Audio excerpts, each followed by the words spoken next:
मैं doctor Kusum Sharma, associate professor in home science, Baba Gangadas Rajkiya Kanya महाविद्यालय से।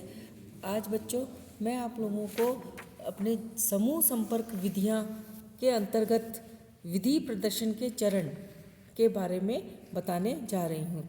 एक प्रभावशाली विधि प्रदर्शन के लिए 5 प्रमुख चरणों की आवश्यकता होती है, जिसे क्रमबद्ध तरीके से करने पर ही सफलता प्राप्त हो सकती है तथा वांछित परिणाम प्राप्त होते हैं। ये चरण जो है, ये सबसे पहला जो है वो है स्थिति का विश्लेषण, यानी कि जिन लोगों के लिए विधि प्रदर्शन करना है उनके बारे में विस्तृत जानकारी प्रसार कार्यकर्ता को होनी चाहिए। जैसे ग्रामीणों की मनोवृत्ति, रुचि, आकांक्षा, ज्ञान, माली हालत, रहन सहन का स्तर, रीति रिवाज, संस्कृति, परंपराएं आदि। ग्रामीणों के संबंध में सर्वेक्षण द्वारा विस्तृत जानकारी प्राप्त करने के बाद ही विधि प्रदर्शन तैयार करना चाहिए। इसके अलावा विधि प्रदर्शन में काम आने वाले उपकरणों, यंत्रों, सामग्रियों को भी उपलब्धता को ध्यान में रखना चाहिए। कौन कौन से लोग विधि प्रदर्शन से सहयोग देंगे, इसकी जानकारी भी उनके पास होनी चाहिए। सेकंड इसका चरण है वो है उद्देश्यों का निर्धारण।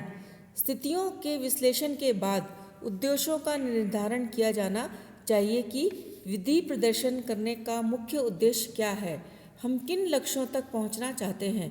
क्योंकि प्रसार शिक्षण का मुख्य उद्देश्य है लोगों के व्यवहार में वांछित परिवर्तन लाना, ताकि उनका रहन सहन का स्तर एवं सामाजिक आर्थिक स्तर ऊंचा उठ सके। विधि प्रदर्शन की योजना की रूपरेखा तैयार करना। प्रदर्शन की योजना की रूपरेखा के अंतर्गत 3 चरण आते हैं।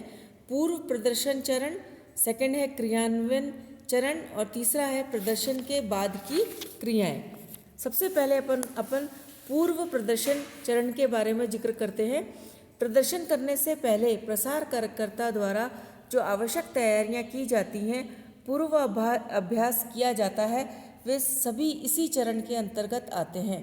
प्रदर्शन करने में कितना समय लगेगा, कौन कौन से लोग सहायता देंगे, किन गांवों में किसके खेत पर प्रदर्शन आयोजित किया जाएगा आदि अनेक बातों की जानकारी जुटाई जाती है तथा समस्या का समाधान पहले ही कर लिया जाता है, जिससे कि जब हम शुरू करें तो उस समय हमारे सामने कोई समस्याएं न उत्पन्न हो।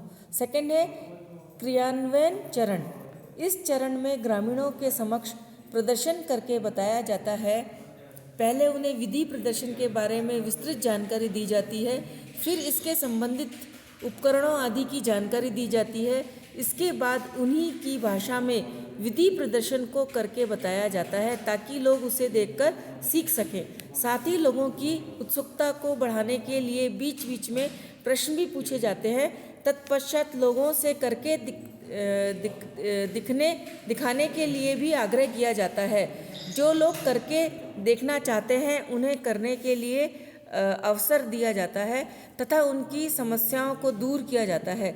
इस प्रकार इस चरण में कार्य करके बताया जाता है। तीसरा है प्रदर्शन के बाद का चरण।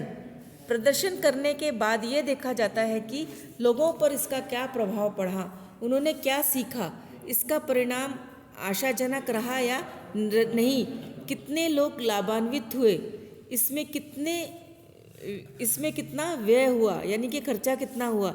यदि इसका परिणाम आशाजनक रहा है तब इसका प्रचार प्रसार अखबारों में, रेडियो में, टीवी चैनलों आदि के माध्यम से किया जाना चाहिए। जिन लोगों ने इसे अपनाया है उनके घरों, खेतों, कार्यस्थल पर जाकर निरीक्षण करना चाहिए कि उनके बताए अनुसार कार्य हो रहा है या नहीं, उन्हें अपनाने में क्या क्या दिक्कतें आ रही हैं, उन दिक्कतों को दूर करना चाहिए। यदि परिणाम आशानुरूप हो रहे हैं तब प्रोजेक्ट बनाकर कृषि एवं खाद्य मंत्रालय, कृषि विश्वविद्यालयों और food corporation of India, bank आदि को भेजना चाहिए, ताकि वे इसे और भी अधिक प्रभावशाली ढंग से लागू करने में अपना सहयोग दे सकें। चौथा जो चरण है इसमें है उद्देश्यों की पूर्ति का निर्धारण करना कि वे कहाँ तक पूरा हो सका है।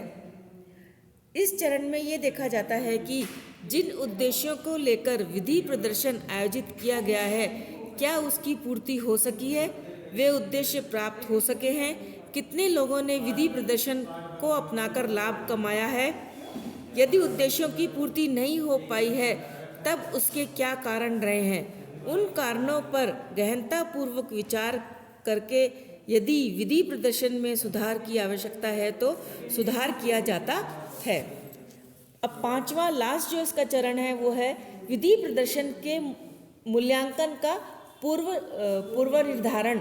विधि प्रदर्शन के मूल्यांकन का पूर्व निर्धारण से तात्पर्य है पूर्व में जो प्रयास किए गए थे तथा जो परिणाम दृष्टिगोचर हुए उनके फलस्वरूप कौन सी नवीन परिस्थितियां उत्पन्न हुई।